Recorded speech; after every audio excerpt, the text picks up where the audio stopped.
আসসালামু আলাইকুম। আজকের বই bad meetings happen to good people. Good পিপলে কপালে ব্যাড মিটিং ঘটে। দেখি বিষয়টা কি। আপনার অফিসের মিটিংগুলো কি এমন হয় সবাই গোল হয়ে বসে আছে, বস কথা বলেই যাচ্ছেন, কেউ লুকিয়ে ফোন দেখছে, কেউ বা হাই তুলছে। এটা আমার সত্যি সত্যি হাই ছিল। 1 ঘন্টা পর মিটিং শেষ হলো, আপনি বের হয়ে ভাবলেন মিটিংটা আসলে কেন হলো, আর আমি বা এখানে কেন ছিলাম। গবেষণা বলছে কর্পোরেট দুনিয়ায় হাজার হাজার ঘন্টা নষ্ট হয় এই ব্যাড মিটিংসের কারণে। মিটিং কোনো আড্ডার জায়গা নয়, এটা কাজের জায়গা। আজকের বই bad meetings happen to good people আমাদের শেখাবে কিভাবে বিরক্তিকর মিটিংকে প্রোডাক্টিভ অ্যাকশনে রূপান্তর করা যায়। বই bad meetings happen to good people, বইয়ের লেখক লেই থমসন। লেই থমসন কেল স্কুল অফ ম্যানেজমেন্টের প্রফেসর। তিনি তার গবেষণা দিয়ে প্রমাণ করেছেন যে সঠিক স্ট্রাকচার বা কাঠামো থাকলে মাত্র 15 মিনিটেও 1 ঘন্টার মিটিংয়ের কাজ করা সম্ভব। দেখি প্রথম অধ্যায়, মিটিং কি আদৌ দরকার? মিটিং ডাকার আগে নিজেকে প্রশ্ন করুন। 1, আমি কি শুধু তথ্য জানাতে চাই? যদি তাই হয় তাহলে ইমেইল বা মেসেজ যথেষ্ট। 2, আমি কি কোনো সিদ্ধান্ত নিতে চাই? তাহলে মিটিং দরকার। 3, বিষয়টি কি সেন্সিটিভ? তাহলে সামনাসামনি কথা বলা ভালো। সবচেয়ে বড় ভুল হলো হ্যাবিচুয়াল মিটিং। প্রতি সোমবার সকাল 10টায় মিটিং করতেই হবে এমন কোনো কথা নেই। এজেন্ডা না থাকলে মিটিং করবেন না। এবং হ্যাঁ, মিটিংয়ে কাকে ডাকবেন? ভিড় বাড়াবেন না। যারা সিদ্ধান্ত নেবে শুধু তাদেরই ডাকুন। অনেক সন্ন্যাসীতে গাজন নষ্ট বলি না আমরা। তো এখান থেকে আমরা জানলাম মিটিং কোনো রুটিন নয়, এটি একটি টুল। প্রয়োজন ছাড়া টুল ব্যবহার করবেন না। ওকে, নেক্সট, দ্বিতীয় অধ্যায়, প্রস্তুতি আসল। প্রিপারেশন ইজ কি। একটি ভালো মিটিং শুরু হয় মিটিং রুমে ঢোকার আগেই। এজেন্ডা ছাড়া মিটিং মানে কম্পাস ছাড়া জাহাজ চালানো। কম্পাস হয়তো এখনও অনেকেই আধুনিক যুগের বিষয় নাও জানতে পারেন। কম্পাস হচ্ছে আগে দিক নির্দেশক যন্ত্র ছিল। পৃথিবীর যে 2 মেরুতে যে ম্যাগনেটিক পোল আছে সেই দিকে সেই বরাবর হচ্ছে চুম্বক মুখ করে থাকে, উত্তর আর দক্ষিণ বরাবর।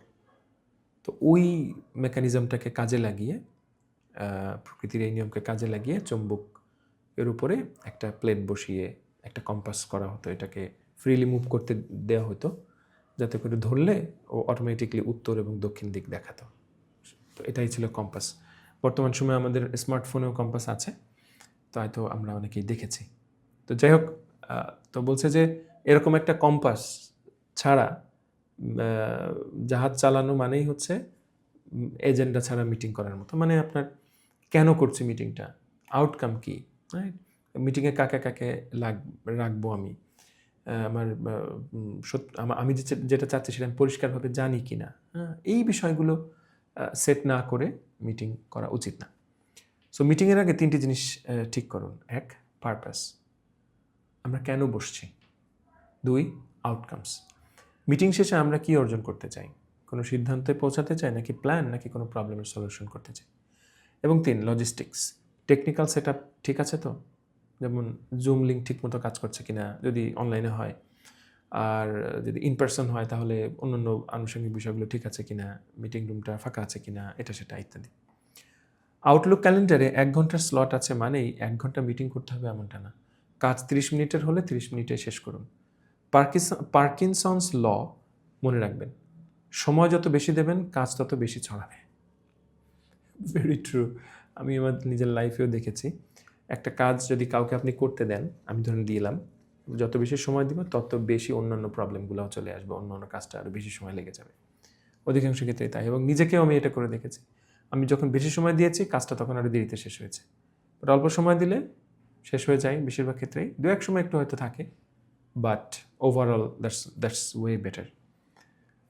এখান থেকে আমরা শিখছি যে এজেন্ডা ছাড়া মিটিং করা মানে সবার সময় চুরি করে নেওয়া। তৃতীয় অধ্যায়, মিটিং চলাকালীন করণীয়। Guiding the conversation. মিটিং শুরু হলো, এখন আপনার কাজ হলো ট্রাফিক পুলিশের মতো আলোচনা যেন অন্য লাইনে চলে না যায়, অর্থাৎ লাইনচ্যুত না হয়। কেউ যদি অপ্রাসঙ্গিক কোনো কথা বলে তবে তাকে থামিয়ে দিন, বলুন এটা আমরা পরে আলাদাভাবে আলোচনা করব, এখন মূল টপিকে ফিরি। একে বলা হয় পার্কিং লট টেকনিক। সবাইকে কথা বলার সুযোগ দিন। যে চুপচাপ বসে আছে তাকে নাম ধরে জিজ্ঞেস করুন, যেমন তানভীর তুমি কি ভাবছো, বা আপনি কি ভাবছেন, সরি। এবং বডি ল্যাঙ্গুয়েজ খেয়াল করুন। কেউ যদি বিরক্ত হয় বা মনোযোগ হারায় তবে ব্রেক দিন বা টপিক বদলান। এখান থেকে আমরা জানলাম মিটিংয়ের নিয়ন্ত্রণ নিজের হাতে রাখুন, আলোচনাকে গোলক ধাঁধায় ঘুরতে দেবেন না। চতুর্থ অধ্যায়, মিটিং শেষের কাজ। মিটিং শেষ মানেই কাজ শেষ নয়, আসল কাজ শুরু হয় এর পর। মিটিং শেষ হওয়ার 24 ঘন্টার মধ্যে MOM বা মিনিটস অফ মিটিং, অর্থাৎ একটা মিটিংয়ের মূল কথাগুলোকে মিনিটস অফ মিটিং বলে, এটা পাঠিয়ে দিন। সেখানে স্পষ্ট করে লিখুন কী সিদ্ধান্ত হয়েছে, কে কোন কাজটি করবে, অ্যাকশন আইটেমস এবং ডেডলাইন কবে। যদি মিটিংয়ে সিদ্ধান্ত হয় আমরা মার্কেটিং বাড়াবো, তাহলে এটা কোনো সিদ্ধান্ত নয়। সঠিক সিদ্ধান্ত হলো তানভীর আগামী সপ্তাহের মধ্যে 3টি নতুন ক্যাম্পেইন লঞ্চ করবে। এটা হচ্ছে স্পষ্ট টার্ম। আর প্রথমটা যেটা সেটা হচ্ছে ভেগ, অস্পষ্ট, তাই না? আমাদের মার্কেটিং বাড়াতে হবে, কোনটা, কি বাড়াবে, কি করলে সেটা বাড়ানো হবে, প্রশ্নগুলো থেকে যায়।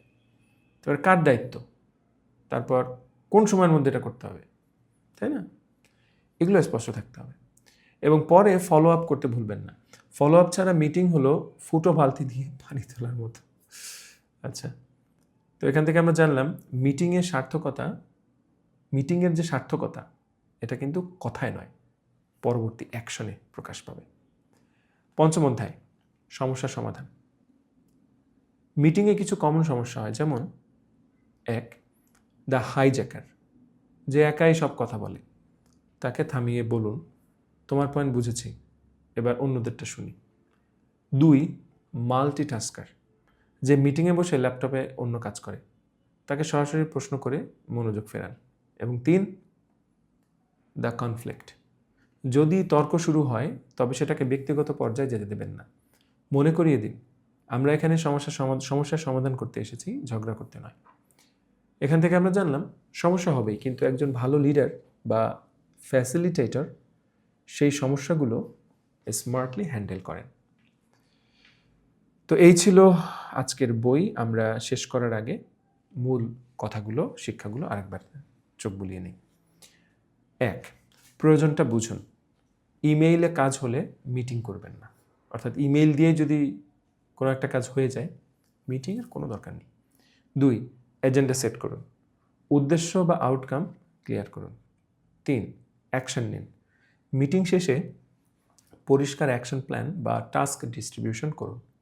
4, ফলো আপ করুন, কাজ হচ্ছে কিনা তা মনিটর করুন। আগামীকাল অফিসে গিয়ে আপনার মিটিংয়ের স্টাইলটা একটু বদলে দেখুন তো কেমন ফল পান। চমৎকার একটা বই, অবশ্যই অবশ্যই। আমরা আসলে যেভাবে এইগুলো যে শুধুমাত্র কর্পোরেট ওয়ার্ল্ডের জন্য প্রয়োজন তা না, এটা একটা ফ্যামিলি গ্যাদারিং, ফ্যামিলি মিটিংয়ের ক্ষেত্রেও এটা হতে পারে। আমরা অনেক সময় অনেক কথা অল্প কথায় না বলে গল্প কথায় চলে যাই, তাই না? আবার অনেক সময় আমরা মনোযোগ দিই না। এই যা যা হলো ওই বইতে যা যা বলেছে কম বেশি অনেক কিছুই আমাদের সাথে ঘটেছে বা ঘটে।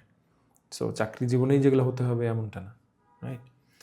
তাই এই বইয়ের শিক্ষাগুলো আমাদের লাইফে প্রয়োগ করার যথেষ্ট সুযোগ রয়েছে। শুধু দরকার শেখা এবং সে অনুযায়ী প্রয়োগ করার চেষ্টা করা বা প্রয়োগ করা। অলরাইট, ভালো থাকুন, কথা হচ্ছে পরের বইতে। বাই।